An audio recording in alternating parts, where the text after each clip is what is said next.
दोस्तों, अभी अभी बीपीएससी विधानसभा एएसओ की प्री की एग्ज़ाम डेट आ गई है। तो आप लोग अगर तैयारी करने के लिए तैयार हैं तो पूरी जानकारी आपको इस वीडियो में मिलेगी। यहाँ हम लोग बीपीएससी एएसओ की प्री की एग्ज़ाम डेट, उसकी सैलरी और पूरा सिलेबस जो होने वाला है उसके बारे में जानेंगे। और इस तैयारी में एक हिडन बेनिफिट भी है जो मैं वीडियो के लास्ट में बताऊंगा। तो पूरी जानकारी के लिए वीडियो आप लोग लास्ट तक देखें। तो यहाँ पर देखिए, बीपीएससी एएसओ की नई भर्ती 2025 वेतन कितना होने वाला है। बहुत ही शानदार वेतन होने वाला है। 80,000 आप लोगों का वेतन होगा। और एएसओ मतलब क्या? असिस्टेंट सेक्शनल ऑफिसर, मतलब सहायक प्रशाखा पदाधिकारी। आप विधानसभा में रहेंगे, एमएलए के जितने भी मंत्री हैं उनके साथ आपका कोऑर्डिनेट करना होगा। और ये नोटिस जो है वो जारी हो गई है। हम लोग ऑफिशियल वेबसाइट पे जाके नोटिस देखेंगे कि एग्ज़ाम डेट कब है और क्या क्या चेंजेज अभी होने वाला है या हो गया है। देखिए यहाँ पर लिखा हुआ है 13 जुलाई को परीक्षा होने वाला है। तो चलिए आगे बढ़ते हैं। हम लोग जो ऑफिशियल वेबसाइट है वहाँ पर ले जाकर देखते हैं। ये देखिए, ये ऑफिशियल वेबसाइट ओपन किया है मैंने। यहाँ पर ये जो बीपीएससी का है जो कैलेंडर है, यहाँ पे क्लिक करने पर हमें नया पेज खुलता है वो बीपीएससी का। यहाँ पर देखिए कैलेंडर ओपन हो गया। तो यहाँ पर बताया गया है, थोड़ा सा जूम कर लेते हैं इसको। Bihar public service commission exam calendar कब डेट हुआ है? 30 मार्च 2025। ये देखिए, सॉरी 20 मार्च 2025 को एक कैलेंडर जारी हुआ है। और टीबीडी का मतलब होता है टू बी डिसाइडेड। तो यहाँ पर 17 बीपीएससी का जो था, ठीक है, उसका प्रीलिम्स का एग्ज़ाम हुआ था 13 दिसंबर 2024 को और 4 जनवरी 2025 को। तो उसका डेट जो होने वाला मेंस का 25 तारीख है, 25, 26, 28 एंड 29 और 30 अप्रैल 2025 को। ये तो हो गया 17 बीपीएससी अब तक का सबसे शानदार जो वैकेंसी आया था 2035 पोस्ट के लिए। ठीक है, आगे आप लोग एक बार देख लीजिएगा वीडियो पॉज करके। आगे हम लोग देखते हैं जो बीपीएससी एएसओ का जो एग्ज़ाम डेट के बारे में, उसके बारे में जानेंगे। यहाँ पर देखिए लिखा हुआ है असिस्टेंट सेक्शनल ऑफिसर, ठीक है, 41 पोस्ट है। 13 जुलाई 2025 को इसका प्रीलिम्स होने वाला है। Result to be decided, mains भी बताया जाए आपको प्रीलिम्स का रिजल्ट होने के बाद। उसके अलग से फिर फॉर्म भरा जाएगा। इंटरव्यू इसमें नहीं है, फाइनल रिजल्ट डायरेक्ट होगा। मतलब इसमें केवल पीटी होगी, मेंस होगी और फाइनल रिजल्ट जारी होगा। आगे हम लोग इसके बारे में जानेंगे। आगे हम लोग देखते हैं इसका सिलेबस क्या है, एज क्राइटेरिया क्या है और सैलरी क्या होने वाला है। तो पहले हम आपको सैलरी बताते हैं। As a BPSC SO, BPSC assistant sectional officer position, the salary ranges from 44,900। मतलब आपका सैलरी जो बेसिक सैलरी होगा लगभग 45,000 होगा। और जो मेन सैलरी मतलब बाकी सब भत्ते मिला के जो आते हैं आपको ऑन हैंड सैलरी 85,000 प्लस, मतलब 19,000 के आसपास होगा, 90,000 के आसपास होगा। ठीक है, और जो आपका प्रमोशन होगा तो 1,42,400 तक आपका सैलरी जा सकता है, मतलब बेसिक सैलरी 5 से 7 साल के बाद। देखिए कितना शानदार सैलरी है। अगर पोस्ट के बारे में जाने, पोस्ट के बारे में सैलरी मैंने बता दिया 44,000 मतलब 45,000 से 1,42,400 तक आपका सैलरी होने वाला है। जॉब प्रोफाइल के बारे में बात करें तो SO duties include administrative and clerical task within different ministers, मतलब जितने भी मिनिस्टर्स होंगे आपकी विधानसभा में एंड डिपार्टमेंट, उनके साथ आपको कोऑर्डिनेशन करना पड़ेगा। मतलब सोच लीजिए आप लोग कितना ही रॉयल जॉब है। Such as completing files, making reports, drafting documents and assisting in policy formulation and implementation.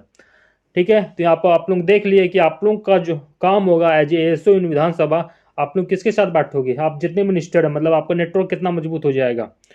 आप लोगों का प्रोफाइल, एसओ को बोलते हैं मिनी आईएएस, मतलब मिनी आईएएस का जॉब है ये। मतलब जब आप रिटायर हो गए तो एक आईएएस की तरह आप निकलोगे बाहर। प्रमोशन 5 से 7 साल के बाद आप प्रमोट हो जाओगे नेक्स्ट लेवल के लिए। प्रोविजन पीरियड 5 से 7 साल का होता है। चलिए अभी हम लोग आगे देखते हैं। जो इसका ऑफिशियल नोटिफिकेशन आया था वहाँ हम लोग एज के बारे में देखेंगे, सिलेबस के बारे में देखेंगे कि प्री का जो सिलेबस होने वाला है क्या क्या होने वाला है। उसके बाद मैं आपको इंग्लिश में भी दिखाऊंगा। तो मेरे साथ अभी बने रहिए। और जिनको भी सैलरी पसंद आया है बीपीएससी एसओ का लगभग 90,000 सैलरी, जिनको भी नेटवर्क मजबूत करना है तो कमेंट सेक्शन में जाके यस लिखें। यहाँ पर देखिए हम लोग ऑफिशियल नोटिफिकेशन में आ गए हैं। यहाँ पर दिखाया गया, यहाँ पर देखिए उम्र सीमा न्यूनतम एज लिमिट कितना होना चाहिए? 21 साल का होना चाहिए। अधिकतम उम्र कितना होना चाहिए? जो जनरल कैटेगरी के कैंडिडेट्स हैं उनका 37 साल होना चाहिए।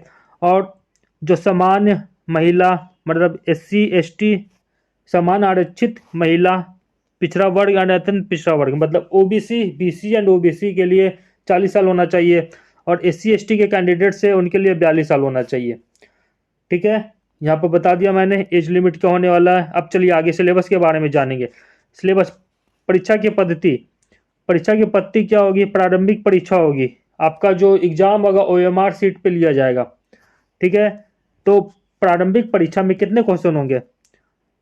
वस्तुनिष्ठ प्रकृति के बहुविकल्पीय होंगे, जिसमें से कुल 100 प्रश्न पूछे जाएंगे। और 100 प्रश्न का जो कुल मार्क्स होगा वो 400 अंकों का होगा। मतलब एक क्वेश्चन कितना मार्क्स होगा? 4 मार्क्स होगा। टोटल कितना मार्क्स होंगे? 400 मार्क्स के होंगे। ठीक है, कौन कौन सा टॉपिक होगा उसमें यहाँ पर देख लीजिए। समान अध्ययन का टॉपिक होगा, सामान्य विज्ञान और गणित का टॉपिक होगा, और रीजनिंग की टॉपिक होगी। रीजनिंग के प्रश्नों की संख्या 30 होगी। सामान्य ज्ञान, सामान्य विज्ञान और गणित की प्रश्नों की संख्या कितनी होगी? 30 होगी। और रीजनिंग की प्रश्नों की संख्या भी 30 होगी। मतलब आपको रीजनिंग बहुत अच्छा करना होगा। मैथ से 20 क्वेश्चन, मतलब 50 क्वेश्चन आपको सीधे सीधे रीजनिंग और मैथ से पूछे जाएंगे। मतलब आपको रीजनिंग बहुत अच्छा है, मैथ अच्छा है, तो आपका 50 मार्क्स आ ही गया। और समान अध्ययन और समान विज्ञान बाकी 50 मार्क्स में आप अगर 25 मार्क्स भी ले आते हैं तो आपका सिलेक्शन प्री में हो जाता है। ठीक है, यही चीज हम लोग इंग्लिश में देखेंगे अभी, तो मेरे साथ अभी बने रहिए। एग्जाम का समान अध्ययन का सिलेबस आप लोग देख लीजिए एक बार। समान अध्ययन के बारे में मैं सिलेबस दिखा देता हूँ। समान समसामयिक विषय मतलब इसे करंट अफेयर बोलते हैं।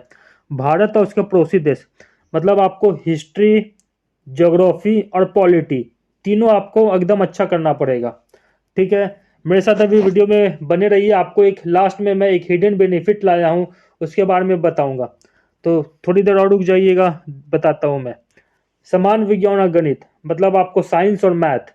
समान विज्ञान में फिजिक्स, केमिस्ट्री, बायो, ये तीनों पे आपको अच्छा कमांड करना पड़ेगा। मैथ में मिली नंबर सिस्टम हो गया, और जितने भी हमारा जो एडवांस मैथ होता है उस पर आपको कमांड करना पड़ेगा। मानसिक क्षमता एंड रीजनिंग, रीजनिंग के बारे में बता गया। चलिए हम लोग इसका इंग्लिश में एक बार सिलेबस देख लेते हैं।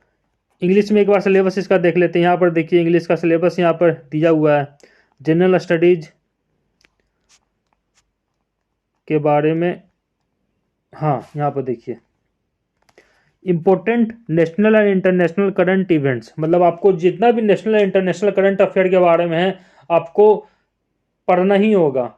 और इसका जो बेस्ट ट्रिक है, मैं इंपॉर्टेंट टॉपिक बता दूंगा, उतना आप पढ़ के जाओगे तो उसमें से आपको 10 से 12 क्वेश्चन तो करके ही आओगे। नेशनल एंड इंटरनेशनल अवार्ड हो गया, स्पोर्ट्स एंड प्लेयर हो गया, मतलब अभी जो IPL होने वाला है, अभी जो ICC अवार्ड इंडिया ने जीता है, कितना नंबर का ICC अवार्ड था, मैन ऑफ द मैच कौन हुआ, ये सब आपको एकदम याद करके रखना होगा। इंडियन नाइबरिंग कंट्री, ठीक है, history of neighbouring country, history of India, ये सब आपको, Bihar culture, geography, economic scenario, ठीक है, ये सब, evolution of constitutional and parliamentary system of India, Panchayati Raj, ये सब 5 year plan, Indian freedom movement, ये सब आपको पढ़ना पड़ेगा। जनरल साइंस और मैथमेटिक्स की बात करें तो जनरल साइंस में आपको फिजिक्स, केमिस्ट्री एंड बायोलॉजी पे अच्छा कमांड करना पड़ेगा। मैथ में आपको देखिए whole number, decimal and fraction, mutual relation, basic numerical mathematical operation, percentage ratio and proportion, ठीक है, average, interest and profit and loss पे अच्छा कमांड करना पड़ेगा। अगर हम रीजनिंग की बात करें तो रीजनिंग में एनालॉजी हो गया, सिमिलैरिटी एंड डिफरेंसेस हो गया, स्पेस विजुअलाइजेशन हो गया, problem solving, analysis, visual memory, differentiation, numerical number series and coding, reasoning हो गया, कोड इंटरप्रिटेशन हो गया, ये सब पे आपको कमांड करना पड़ेगा। ठीक है, आगे हम बात करें इसका जो क्वेश्चन होता है, 100 क्वेश्चन होते हैं और टोटल एक क्वेश्चन 4 मार्क्स का होता है। टोटल आपको 400 मार्क्स के एग्जाम होंगे, और अगर एक क्वेश्चन आप गलत करते हैं तो 1 मार्क इसमें कट हो जाता है, मतलब इसमें नेगेटिव मार्किंग है। तो जो क्वेश्चन आपको आता है वही आपको करके आना है। ठीक है, तो total time duration will be 2 hour, मतलब आपको कितने घंटे का टाइम मिलेगा? 2 घंटे का आपके पास टाइम होगा। आगे बात करते हैं पैटर्न जो होने वाला है। जनरल स्टडी के 40 क्वेश्चन है, टोटल मार्क्स कितना होगा? 160 मार्क्स होगा। जनरल साइंस एंड मैथ के 30 क्वेश्चन होंगे 120 मार्क्स के, रीजनिंग के 30 क्वेश्चन होंगे 120 मार्क्स के, और ओवरऑल होगा 100 क्वेश्चन 400 मार्क्स का होगा। मतलब आपको अगर आप मैथ अच्छा कर लेते हो, 20 क्वेश्चन मैथ के या 15 क्वेश्चन मैथ के, रीजनिंग के 30 क्वेश्चन मतलब 50 क्वेश्चन आप अगर कर लोगे श्योर से, तो जनरल स्टडी और बाकी मिला के अगर आप 25 क्वेश्चन भी कर लेते हो, मतलब आप 75 क्वेश्चन अगर एक्यूरेसी के साथ करके आते हो, तो आपका सिलेक्शन प्री में हो ही जाएगा। ठीक है। अगर जो हिडन बेनिफिट थी, जो हिडन बात थी, मैं बताने वाला था कि जो पॉलिटी का जो बीपीएससी का जो प्रीवियस ईयर क्वेश्चन है, जो भी एग्जाम में, जितने भी एग्जाम में आया हुआ है पिछले 10 से 15 साल का, वो हम लोग स्टार्ट करने वाले हैं। उसका पहला पार्ट हो गया, दूसरा पार्ट हम लोग आज ही लाएंगे। तो आप लोग मेरे साथ बने रहिए, और जो भी नए स्टूडेंट है मेरे चैनल को सब्सक्राइब कर लीजिए, लाइक कीजिए, दोस्तों के साथ शेयर भी कीजिए। चलिए मिलते हैं हम लोग पॉलिटी का जो हम लोग का क्लास स्टार्ट होने वाला, जो भी प्रीवियस ईयर आप लोगों को बहुत ही बेनिफिट करेगा, तो मेरे साथ बने रहिएगा आप लोग। तब तक के लिए थैंक यू, धन्यवाद और जय हिंद।